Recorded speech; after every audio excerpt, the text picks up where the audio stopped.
Oh my God, it looks like it's Halloween. I gotta get out of here. I gotta get out of here. Something's gonna startle me. Something startling. What's this? Oh my God, it's an Integra. I thought they were dead. Ah, apparently they're back. Much like a zombie, except far better looking. Stay with us.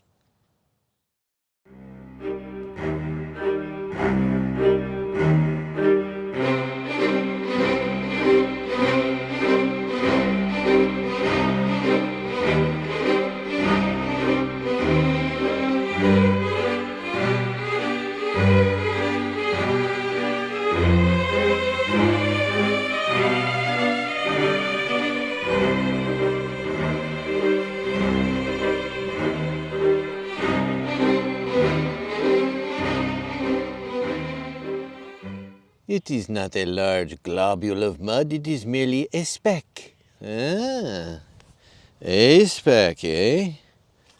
Cool, cool, cool. Yeah, I like it. I like it a lot. Ladies and gentlemen, this incredibly beautiful sedan-looking creature is exactly what Honda / Acura, for Acura is part of Honda after all, it's exactly what they needed to really bring back the Integra name with a whole fresh attitude. It looks like a sedan, but it's not. It's a hatchback. And it's long and low and in A-Spec form, incredibly lovely to drive. And even better, this particular unit has a 6-speed manual transmission to go along with its 1.5 liter turbocharged inline 4 that puts out 200 horsepower. Yeah, I like that. I like all of that. These are all good things. And this is a beautiful car inside and out. But mainly, it is a driver. I had so much fun with this car.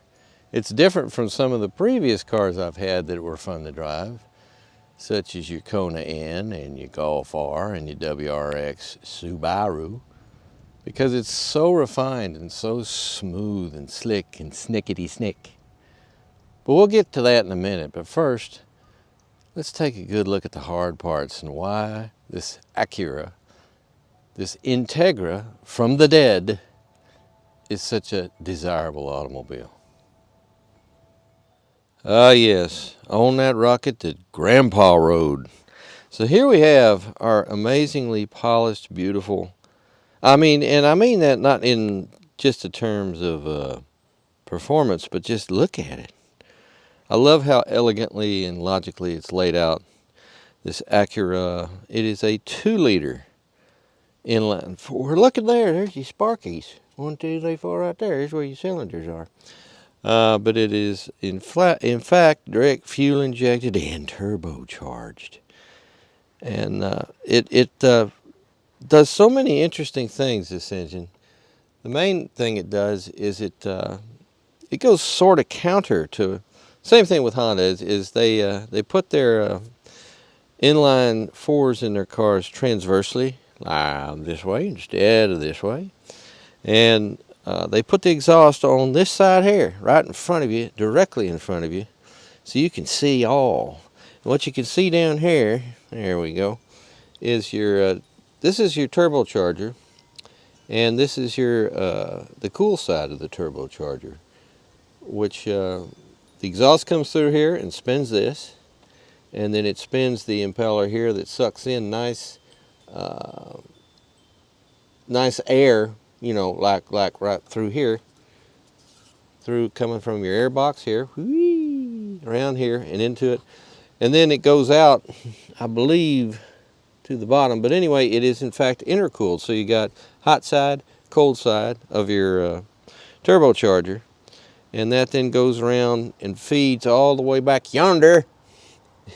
Here's your induction as far as your air, which has been turbocharged and intercooled. So like I said before, just the compression process of turbocharging warms it up, so intercooling using radiators that I believe are down here somewhere, below here, to cool it back down so you get this beautiful charge of cooled air to generate how much?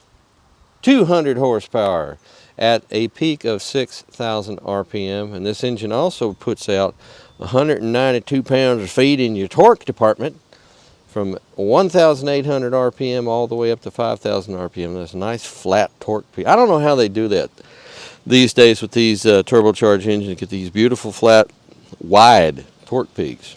But that's a fantastic thing. But as you can tell, it's a very, very, they don't even cover much of it up. How about that? That's Acura, man. This is an engineer's car. And look over here. I love this, personal favorite of mine.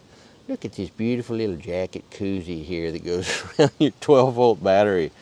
I think that's to keep it warm and happy in the wintertime. Or maybe some other reason, I don't know. But man, it's elaborate. I mean, that is quite a jacket around the battery, which you gotta love. And here's your oil check. And here's your oil put inner, where you add oil when you do your oil changes. 0W20, which is also becoming kind of the standard. But what a beautifully elegant, great engine. And it is only matched by how it runs, because it is a beautifully smooth power plant. As I mentioned before, that matches so perfectly with that 6-speed manual transmission. So, isn't that nice? Let us all gaze upon it. Oh yeah, it's beautiful. Thank you, engineers at Acura, for making such a really interesting and wonderful power plant. You know, something that has always intrigued me is the Acura logo.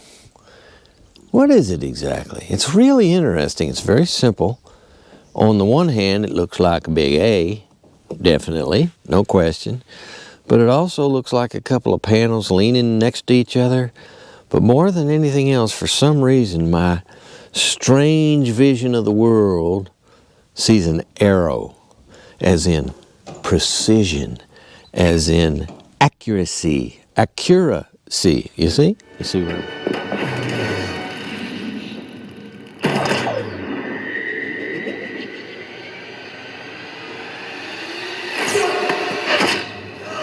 see where I'm going with this? But anyway, I like their logo. I mean, I don't always make a big deal out of logos. I usually don't, because a lot of them are just dull. I mean, look at Chevrolet. It's like a bow tie or something. Who knows? But that is very, very cool. Well done, Acura. You might just want to do the Continental. These are Continental tires, you see. And this is this beautiful polished obsidian type wheel is an 18-incher. So you got your 18-inch wheels with a fairly low profile, I would say. Very high performance radial, AA traction rated Conti Pro Contact, as they like to call them. And these tires have proven to be exceptionally good. I basically only tested it on dry pavement, but I think it would actually do very good in the wintertime too. This isn't an all-wheel drive car, incidentally. It's just front-wheel drive. But when you have good tires on all four, you're safer, you're more secure, and the car handles better no matter what your weather throws at you. And this is the thing about these. I am a big fan of the new sedans that have hatches because you might expect a trunk on this, although it's got kind of a short backside, so that it's no surprise that it actually has a lift gate like so. And it's interesting because it's deep. It's almost like a little tub in there. You fill that full of water, get your rubber ducky, and go to town. But it's actually got quite a bit of cargo room, which is terrific. And underneath here, what do we have? Oh, we have a flat repair kit. You know how I feel about those. Grumble, grumble, grumble. grumble. But you have a lot of storage space here, and you have a 60-40, almost a 70-30, or maybe even an 80-20 fullback there for your additional cargo capacity requirements. And look at these great little LED lights here on each side here. So when it's dark, you can keep on going. You can keep on loading, unloading, throwing the body of your enemies back here, whatever. It's Halloween, I can say that. And there's one of your speakers to your ELS Studio 3D sound system. And it does sound quite good. I don't have a lot of familiarity with those guys, but I tell you what, it sounds terrific. So, no power lift gate, but who needs one? Come on. Look at that interesting line, how they put that in there, how they engineered it so that you have a reasonable amount of rear headroom, but then it slopes down dramatically into this little spoiler. It's in carbon fiber. This is what we call, it looks like ABS plastic, but I don't know. Hell, I didn't build the thing. I'm not sure. But it's a beautiful car. I mean, they really, we are going through a stretch of insanity in most aspects of life these days, but some of the car designs are absolutely breathtakingly lovely to gaze upon. And in this case, it runs it's not skin deep whatsoever. This is a beautiful car inside and out. And I can't wait to take you for a drive so I can wax poetic about how nice the transmission is, because it's a transformative transmission. And it's old school. It's just a 6-speed manual. But it's a beautiful balanced 6-speed manual. And with that, let's go for a ride, huh? Yeah, not yet. Still more business on the inside we got to take care of. Let's get virtual, virtual. I want to get virtual. Well, actually, I still kind of prefer mechanical analog gauges, but I have to say on this Honda, this flat screen, this glass cockpit, they've done a beautiful job at mimicking the appearance of analog instrumentation, and it's really easy on the eyes. It's nice. And it changes, well, depending on your drive mode, just very, very slightly. We're at normal now, and if we go to comfort, you got your nice blue around there. And if we go to sport, red. And I'd show you green for eco, but there doesn't appear to be an eco. So what are you gonna do with that? Hell, I don't know. Individual. This is a fantastic setting, by the way, as far as your drive modes go, because it gives you the ability to you can press and hold it down, and you can literally select for different sections. Like oops, sorry. Now I've done it. Now I broke everything. Hang on. There we go.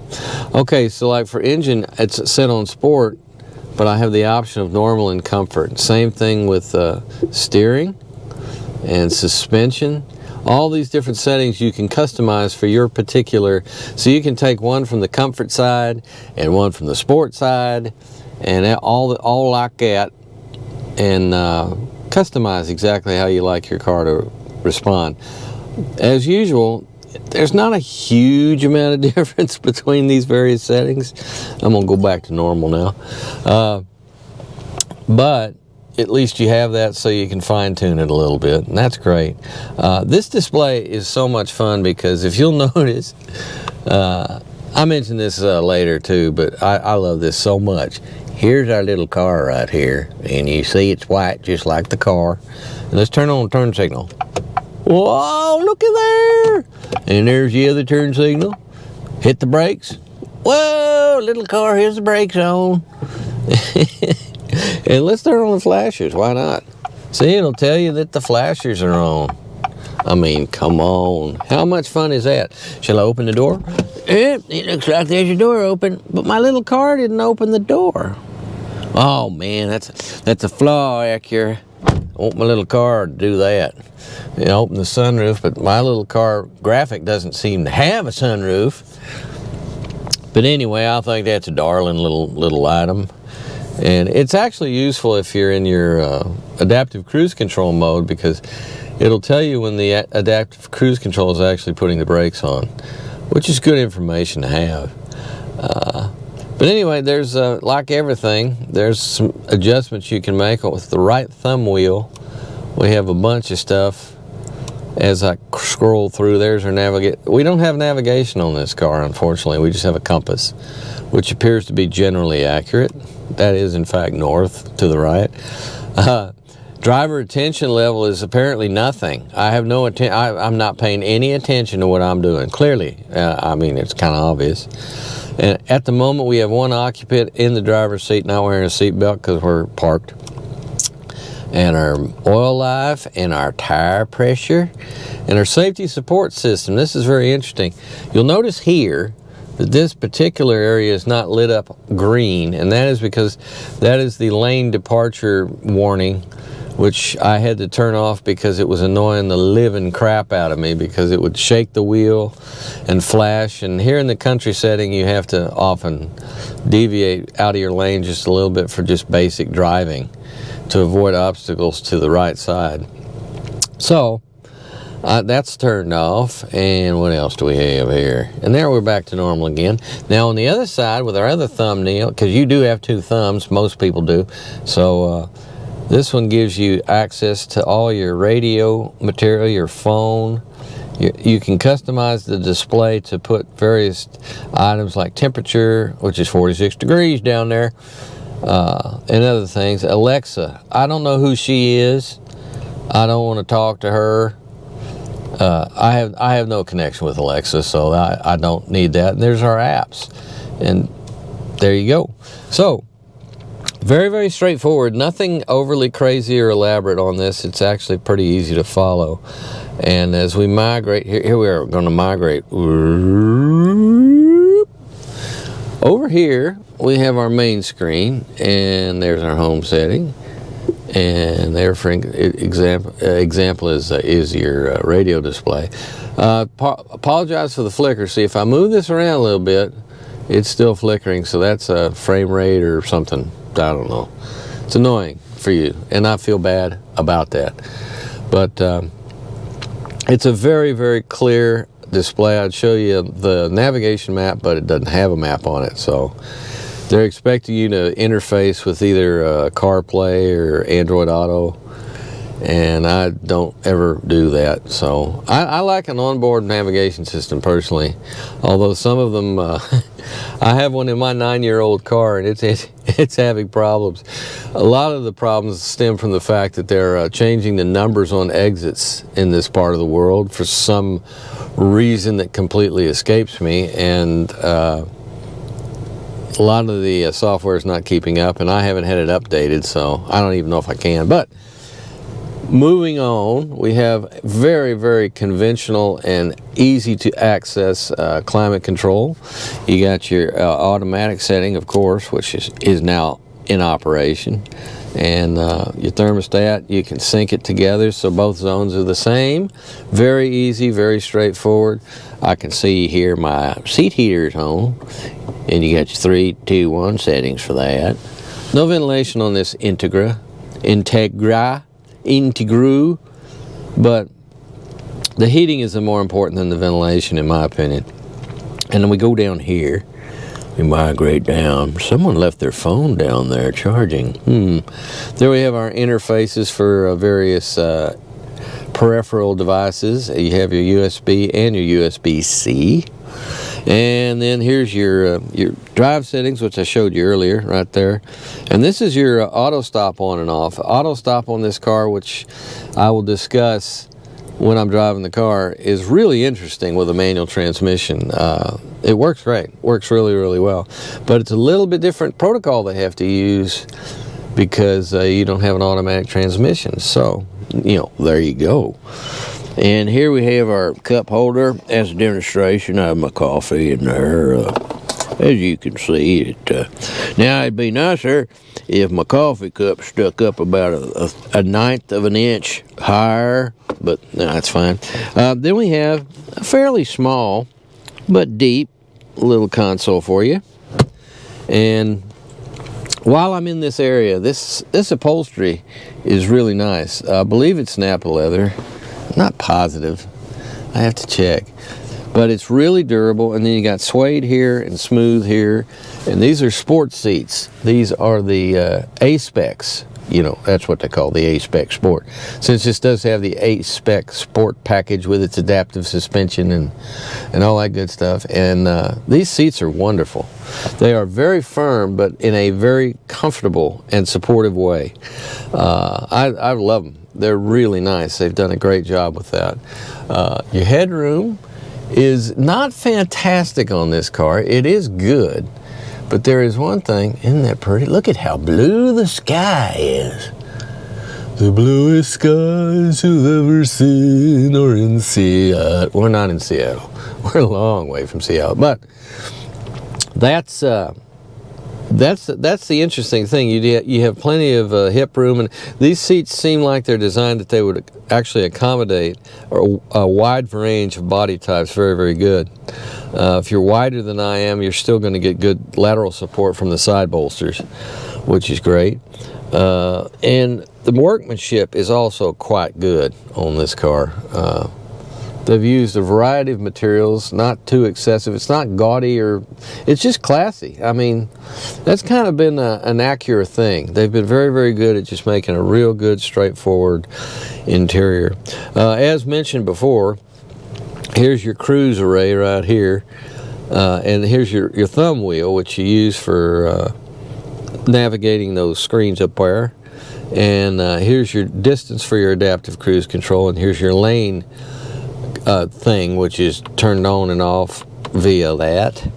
On your left side is your sound center, and also that's where you talk to the car. What's the car say when I press that? Doesn't say anything. It wants me to talk to Alexa. Look, I know Alexa's into me, okay? But I just don't want to talk to her, okay? I'm not, you know, that's my way. So, anyway, let's check out the back seat, because the back seat is really interesting in one regard in particular. The access door could open wider, right? But that's it's sufficient for most people, I think. But as we climb in here, I want you to notice I have the front seat back quite a bit. Look at all this legroom. Amazing. There is so much legroom in this little, comparatively small car. It's not little, but the legroom is definitely its high point. You do have a pretty good sized drive shaft tunnel here. It's not quite the Helms Deep variety, but it's pretty tall. And but where we get a bit of reduction in room is the headroom. The headroom is because I'm not very tall. I'm 5'8" or so on a good day, and there's not a whole lot of headroom here. But in every other aspect, there's plenty of room. I mean, you have plenty of hip room. The rake of the seats is good.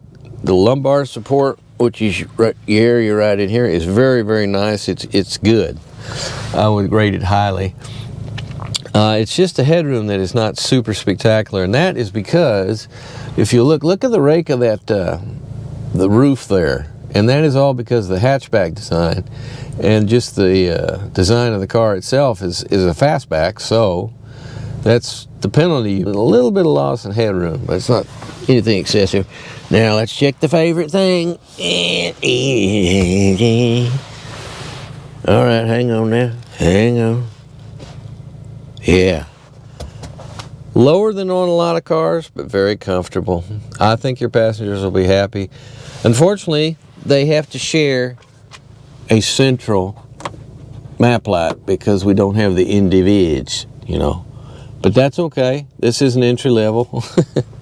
It's just the problem with this car is it is an entry-level Acura, but it doesn't feel entry-level in most ways. It's so well equipped, and so well finished, and man, does it drive great, that it seems something like a cut above of what you would normally associate as an entry-level vehicle. But anyway, there you go. Nice interior, very, very clever, and with the A-Spec sports seats and the A-Spec trim and everything else. It's a really cool looking car. So very nice. Do you think we should go for a drive now? Perhaps we will.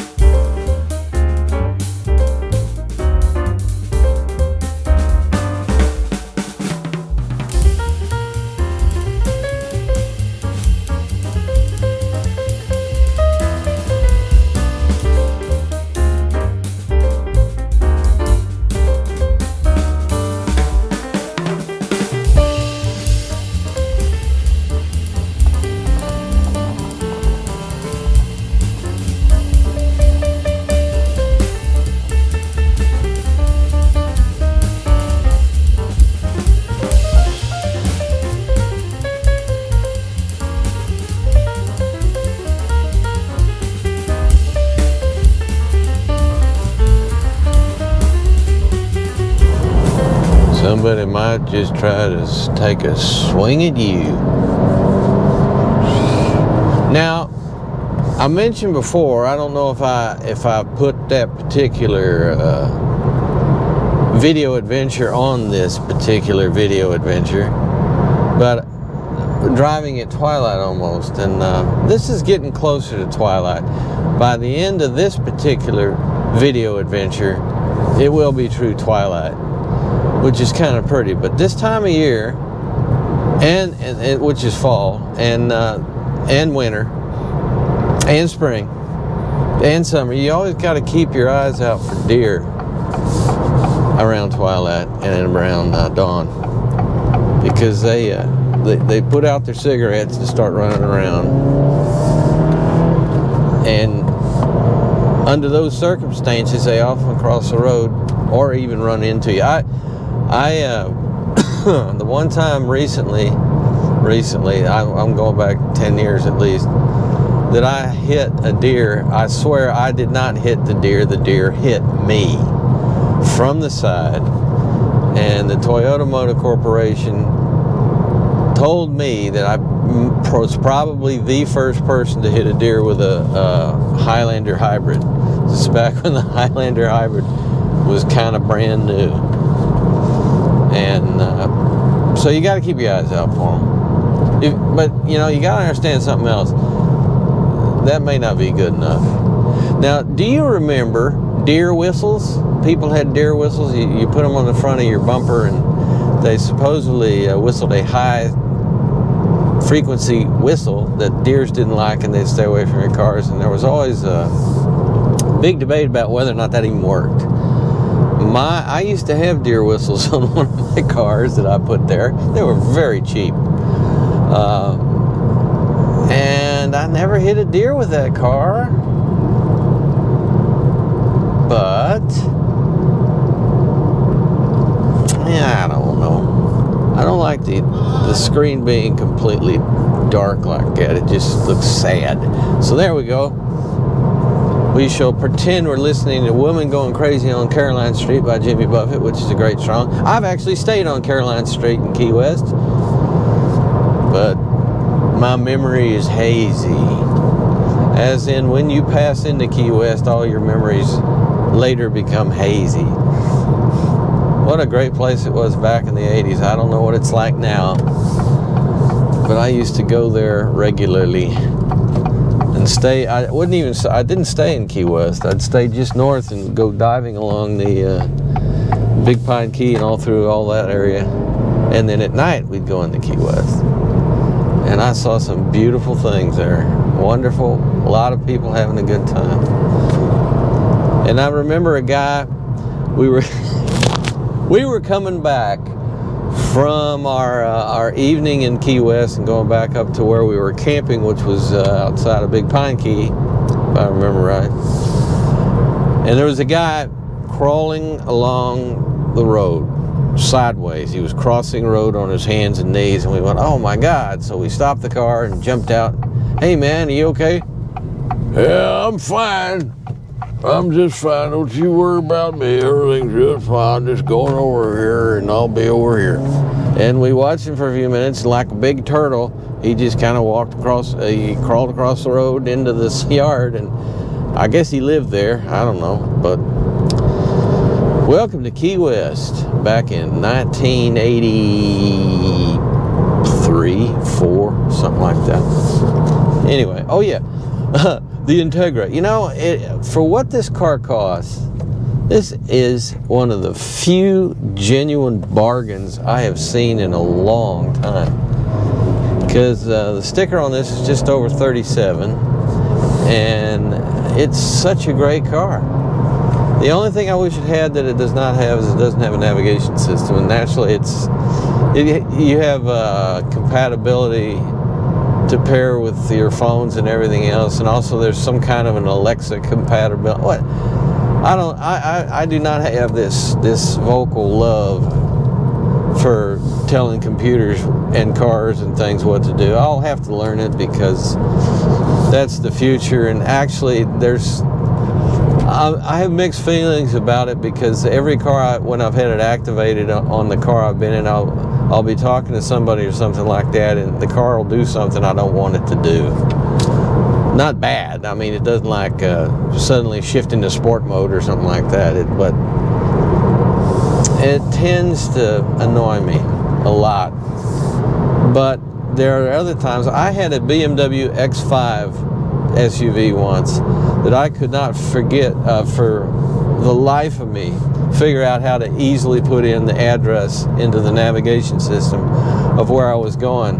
So I said, well, oh hell, I'll just try it. And I put it on audio and told the computer, and it got it right the first time. Got the address right the first time and took me straight there, which I thought at the time was pretty amazing, because my voice, as you have no doubt noticed, goes all over the freaking map. My dialect goes all over the map. It's the world of Boots. Boots has been around and been places and done things and talked to people, and my voice tends to alter, change, and otherwise do things. So for the longest time, voice recognition didn't work very well with me, but it's amazing how far it's come. Really has, like so many things that were kind of crude when they started out, such as adaptive cruise control. It's still not where it needs to be, in my opinion, but it is so much better than it was. They're figuring it all out. More data, that's what they need. That's how they can fix all these algorithms. More data. Hang on. Ooh. Was that rev matching? I don't know. I think I still have it switched off. No deer around here. Actually, that's a high deer area, but I just, my spidey sense did not detect the presence of deer. But I'm going to slow down a little bit like a common sense person would.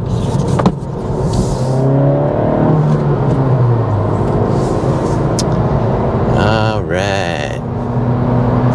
This particular road is interesting because it's got so much very subtle, invisible, bumpy damage due to plow activity in the wintertime. And the plow kind of hops along here, and over time that starts to make these little undulations in the pavement. And it's amazing the difference from car to car, whether or not you can even tell they're there.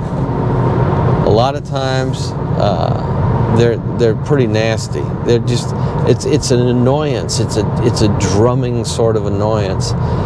And then there's cars like this one, which absorb about 80% of it beautifully. It's still there, but it's not annoying. And then there's the occasional car, and I've never had a truck or pickup or SUV that was able to accomplish this. It gets rid of them entirely. You don't feel them.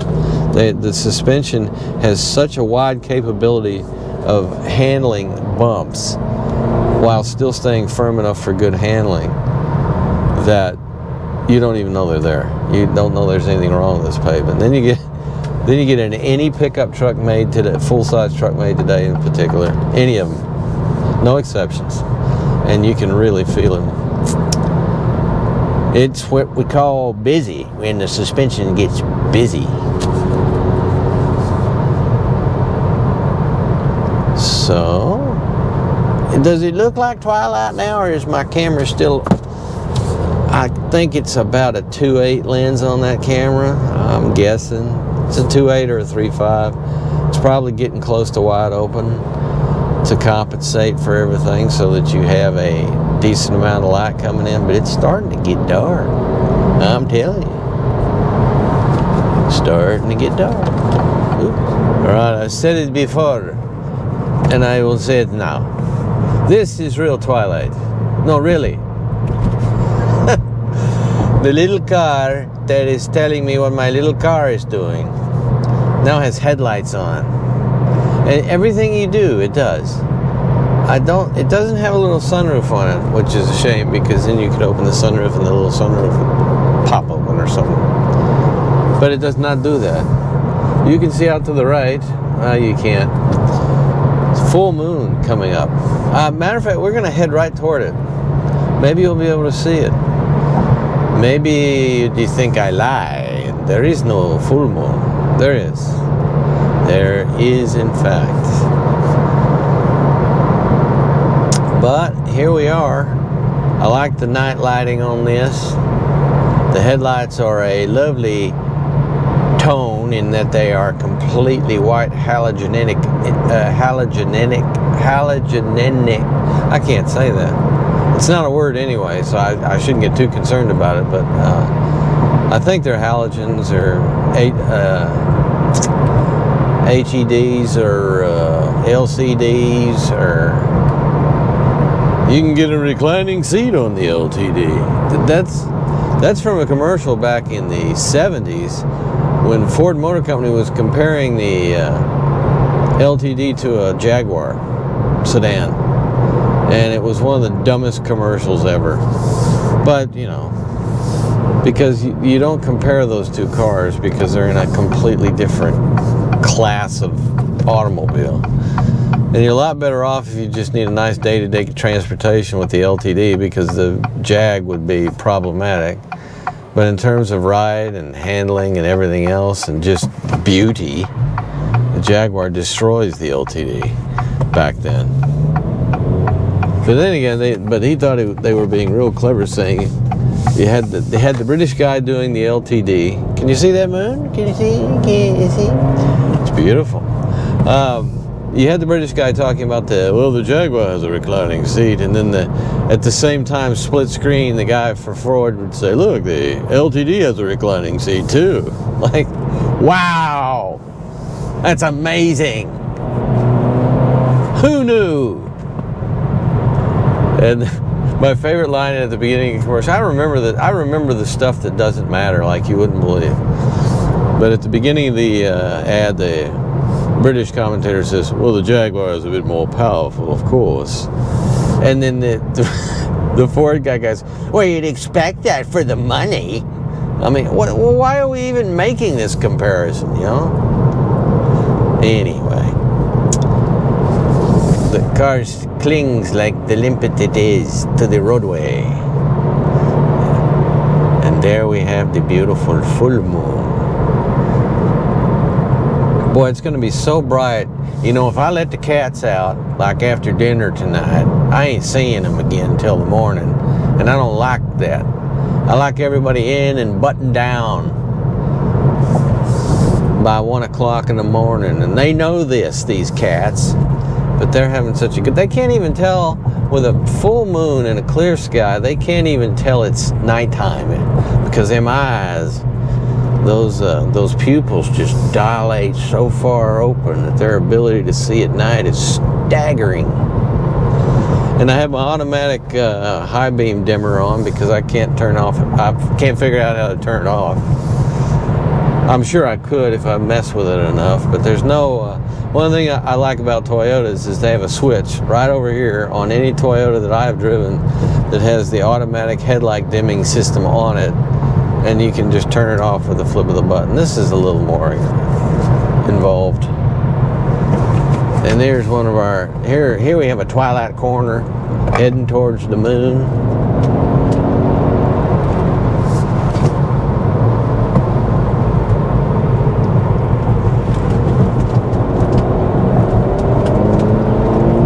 Well, they just put these new, bright, incredibly garish signs up to tell you which way the road's going.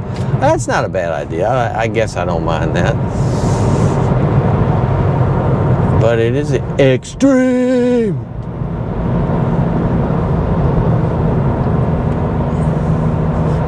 Alright, I'm going to have to play with this and figure out how I can turn it off. I'll do this. That seems to work. That works. If I just put the dims on, they stay dim. Sort of like your driver.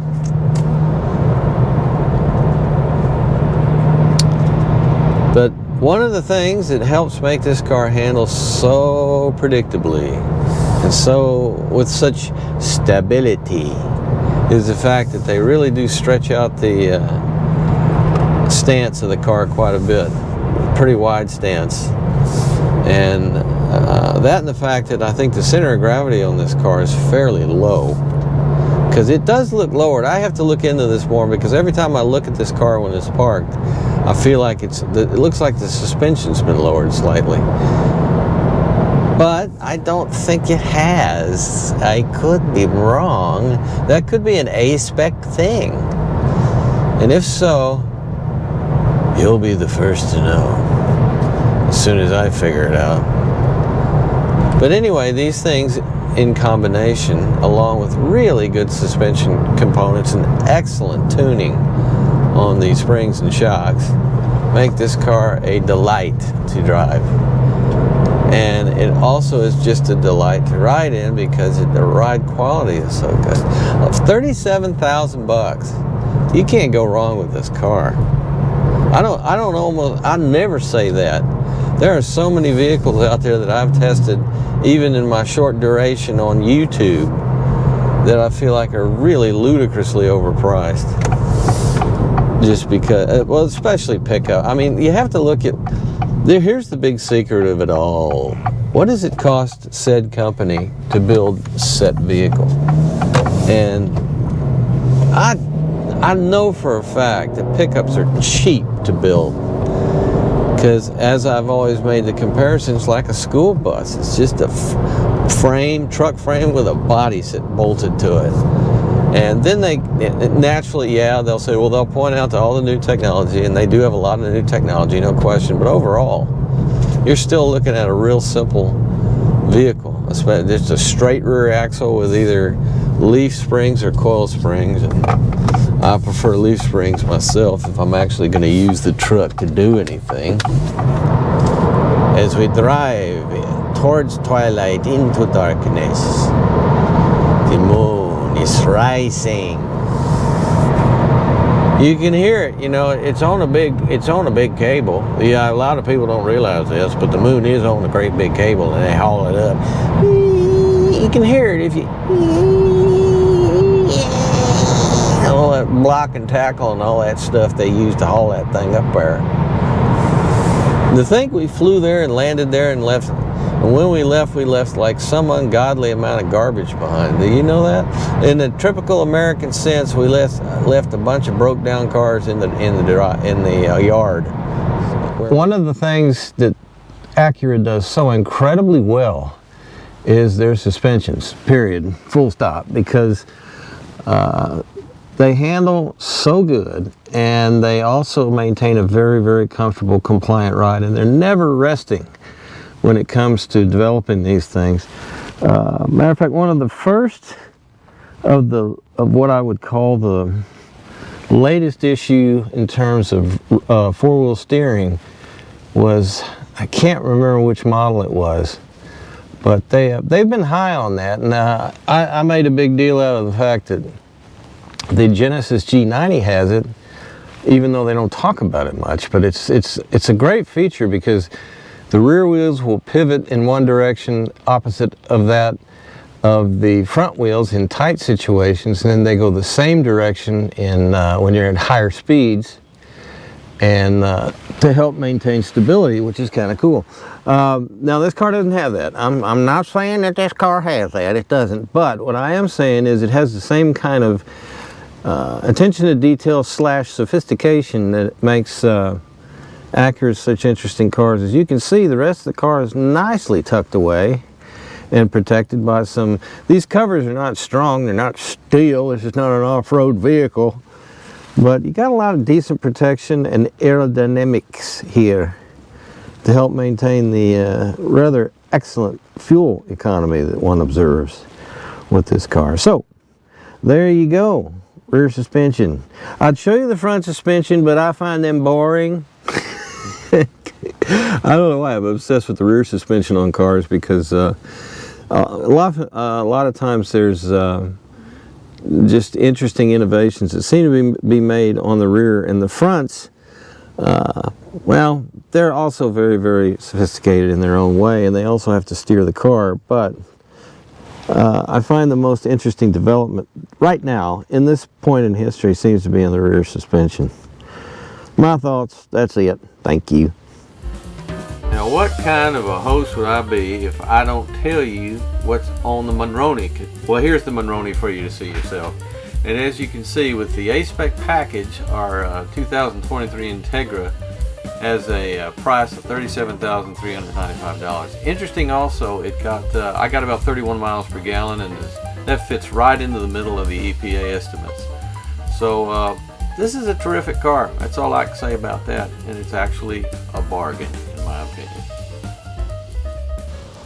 Hey, looky here. I should mention this. You guys remember I did a shot of the Genesis G90 parked in this exact same spot, showing how much suspension travel it had, because it was sitting on the right side, was sitting on this rock, and the other side was sitting in the ditch. Well, here on the Integra, you can see there's far less suspension travel in the rear, because there's a wheel right there.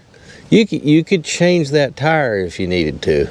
This might be good knowledge to have in case you forgot your, well, you can't change the tire on this anyway. It has a flat repair kit, as I recall, but look at that. That's really interesting. It doesn't have a whole lot of travel, but it rides great, handles great. You know, go figure. Just don't go off-roading in it like on the Rubicon or anything like that. Not a good idea. Well, gee, here we are, going home once again. I really like this car, folks. I like most of the cars I test. There's not really, so far, haven't been any real complete dogs, but this is a real nice car for the money. I think you should consider it. And if you like driving, by the way, stick with that 6-speed manual. That's a real nice way to go. Until we meet again, I wish you farewell.